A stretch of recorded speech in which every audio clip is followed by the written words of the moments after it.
Everybody, video here for you today. Now I'm going to be having some talks with some other ancient history people over the next weeks. First of all, we're going to talk to Mr. Charles Kos down here in Australia. So why don't we get to that right now? All right, everybody, here with Charles Kos. I'm sure many of you are familiar with this channel.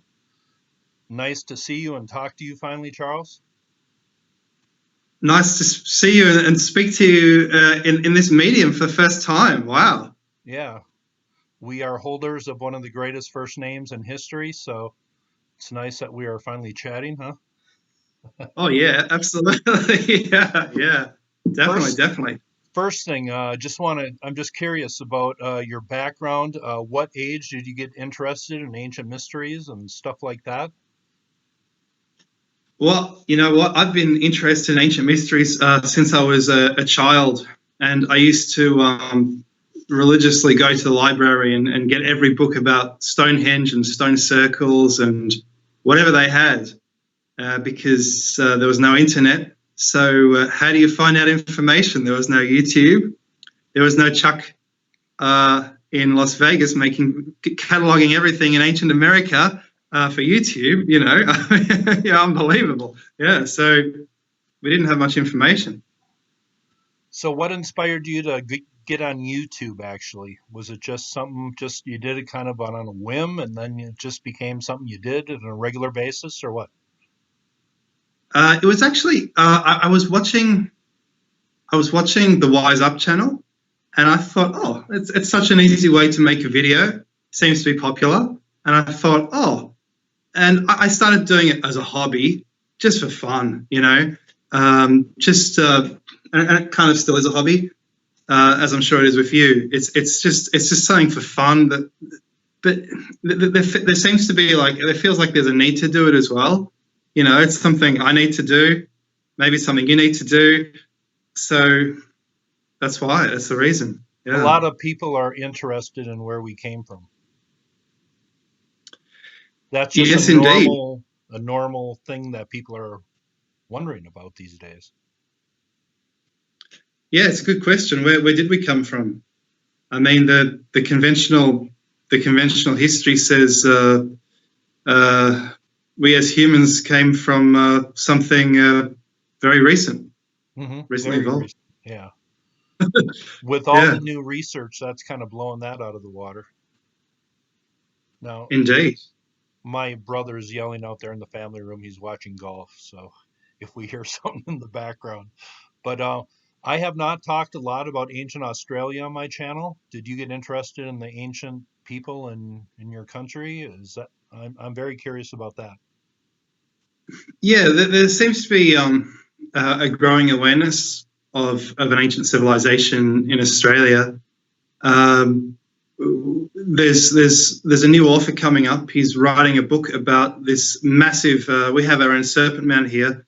It's been demolished by the government in the 1940s in New South Wales, and it was basically it's a large hill and with stones in the shape of a serpent and surrounded by geoglyphs and stones all around, kind of similar to what would have been in ancient America. A lot of what in ancient America is destroyed, just like it's destroyed in ancient Australia. You know, if only a few mounds here and there in America. And here in Australia, you see mounds as well in the countryside, but you don't know what's under them. You don't know if they're prehistoric or not because farmers have just tampered with them Right, right. and ruined them. Yeah. Yep. It seems like we have a lot of different ruins in different parts of the world that all seem very similar, but they are not connected really by researchers. But man, there's a lot of similarities to ruins you see in different parts of the world. Oh yeah. It's true. It's and you can clearly see there was one culture. Like when I was at the Serpent Mound in America, and I saw nearby there are barrows like you see in England. Like Right. wow, like round barrows. Wow, this is the same people. I'm a little jealous that you've gone to Serpent Mound and I live here and I have not yet. Oh, wow. You now, Fair enough. but writing books. What advice would you give to somebody who has a lot of information in their mind and maybe wants to write a book someday? Start writing. Start putting it into a Word file, and start adding information, and just start doing that. Add information to the file whenever you have a spare moment, or write it into a notebook and then transfer it. It's a lot of work to do it, to keep adding information, but eventually, when you get a lot of words, and you've read a lot of other books, you can turn it into a book, and you just need to proofread it about 100 times over a few months, and boom, it's a book. And but it takes a bit of time to get it all right, and you won't see this. Yeah, is it yeah. possible to do it in your spare time, or is that something you really need to commit a lot of time to? It's hard to. It's actually hard to do it in your spare Hmm. time. So I had a few years off, so I wrote a couple of books. Uh, the reason you need to commit a lot of time to it is you want to read what the previous authors have said, and do a bit of what's called a historiography in the first chapter, which is covering what the previous authors have talked about. So before I wrote my pyramids book, I read, maybe 10, 20 pyramid books. And that takes a tremendous amount of time to do that. Sure, sure. Now, Yeah. I don't know if you get this a lot, but do you have people that want to start making their own videos that ask you for a little bit of advice? Do you ever get those kind of comments or messages? And what advice would you give to those people if they were just starting off?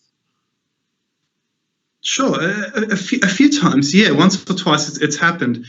And I would just advise them, uh, just start simple, talk about something you're passionate about, then the Hmm. video becomes absolutely effortless. Hmm. As you know, it's very easy to make a video if you're passionate about it, about the topic. Uh, Make topics about things you really know about, and be driven to share what you know with the whole world, and then that video will be awesome. And people seem to actually pick it up very quickly, and they quickly become very professionals at YouTube. YouTube's becoming easier and Sure. easier, especially with the phones. Yeah, I'm just recording this on the phone, and boom, it's top quality. I hope, and Yeah, it's right. fine. Now, do you have time to watch other ancient history videos, or do you spend most of your YouTube time just making videos on your own, you know? I actually don't watch other ancient history videos, hardly at all. Hmm. But if I do, I'll leave a comment like on your channel, and to show I've appreciated it, and I certainly appreciate the work you do in cataloging all the mounds of America, so people can go out to have a look. That's incredible work. Just And each video you make, you just learn that much more, and it becomes just a bigger part of the big picture. And you know you can put pieces together the more you do, and it's just being thorough is one of the things I've learned as a researcher. Don't just go out there looking for an answer right away. Be as thorough as you can, and maybe the answer will come to you. You know what I mean? yeah, yeah, absolutely, absolutely, yeah. And uh, it's so much fun to solve these mysteries. You've solved quite a lot of mysteries as well. You've put your own solutions up, the face of the Sphinx, and all these other things on your channel. And uh, yeah, eventually it comes to you. You're right. Eventually, the subconscious comes up with a solution. What's the favorite thing you've ever researched? What's your favorite subject? Um, Maybe probably Stonehenge. It's Stonehenge. not everyone's favorite, but it's my favorite. I'm When I gonna have first saw, I'm gonna have one coming up on Stonehenge in probably the next few yeah, weeks. So I've been looking into something. Yeah, got a lot to oh, say. Some other ruins that don't seem to be attached to that very early Neolithic period. Like they say they're Bronze Age forts, but man, they're shaped the same as Newgrange and some of those henges around Stonehenge, and just something I'm going to be talking about in the near future. I'll have to review some of your older Stonehenge videos. I can't wait. Awesome, awesome. Well, there's a lot to discover about Stonehenge, and I've discovered that many of what the archaeologists say is quite wrong. For example, they claim the Sarzan stones were in a circle, but actually there's no evidence at all. There's not even any holes there to show they were ever in a circle. They seem to be in a horseshoe, just like the inner Right. trilithon horseshoe. Yep. So it's quite interesting, quite fascinating. Yeah. And that horseshoe symbolism could be related to something seen in the heavens. That might be something I get into a little bit. So, Oh, really? what is your determination after all these years? How old do you think some of the monuments in Egypt are? the Sphinx, Great Pyramid, stuff like that. Sphinx was very old when Khufu was around. He was patching it up. Yep, As you for know, he sure. was patching Yep. it up. He was trying to restore it. I did come up with a theory that the Sphinx face might be his daughter, because his daughter seems to have attracted a lot of notoriety, a bit of a Marie Antoinette figure, but who knows? Maybe it's male. I think you have a theory it's a male. Moses the Fourth, and he was said to be kind of a pretty boy pharaoh too, so that might explain some of the female qualities some people see in the Yeah, face. But for sure, they yeah. say the face was recarved in the 18th dynasty based on the beard they found and a few other things, and he's the one who uncovered it. And if you're going to put a beard on it, you're going to do the face at the same time as the beard. There's a monument just off the Sphinx that has his face framed, and it's dedicated to Tutmosis IV, and that was built by Amenhotep III, his son. It's very rare a pharaoh's son builds a monument to a dad after they're deceased, memorializing his face, I think. Just my thoughts, but what do I know? Well, what does anyone know? We don't Right, have a time machine. Like, none of us can prove it. The right. archaeologists can't prove it either. They're guessing just the same as us. They have a real tough time determining what went on 3, 4, 5,000 years ago. So this deeper history, 10, 12,000 years ago that we're getting into now, just little bits and pieces you got to put together all the evidence. It's really a fascinating field when human history gets sent back like twice as far as we think it did originally.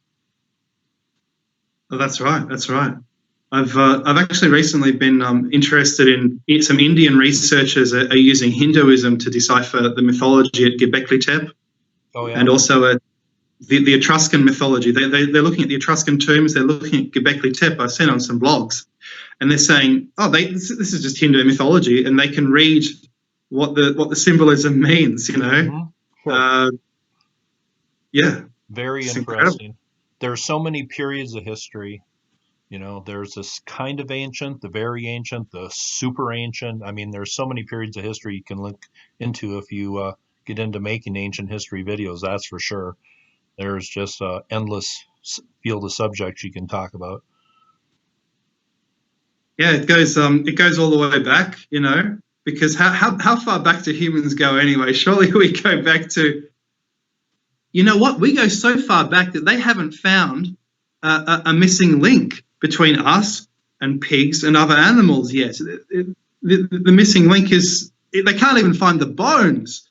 That's how far humans go back. So Yeah, it's unbelievable. a lot of mysteries. Well, Charles, I just want to thank you for talking to me for 20 minutes or so. I'm sure the viewers will enjoy this talk between the two Charleses. And if you're ever in Las Vegas, we're going to play golf, right? Oh, absolutely. I love golf. I love your golf hat as well. And Sure, sure. yes, Yes, those and nice mild 100-degree days out here with a few cocktails and whatever. I'm not sure if you're into that, but we always have fun out here on the golf course and great, it'd be amazing to see a golf great course even scenery. on another continent. Yeah. Sure, sure. All right, man. Hey, I appreciate the talk. Thanks. I appreciate it very much. All right, It's been awesome. Thank we you. we will do See you, it mate. again. We will do it again. Okay. All right, man. All righty. See you. Bye bye.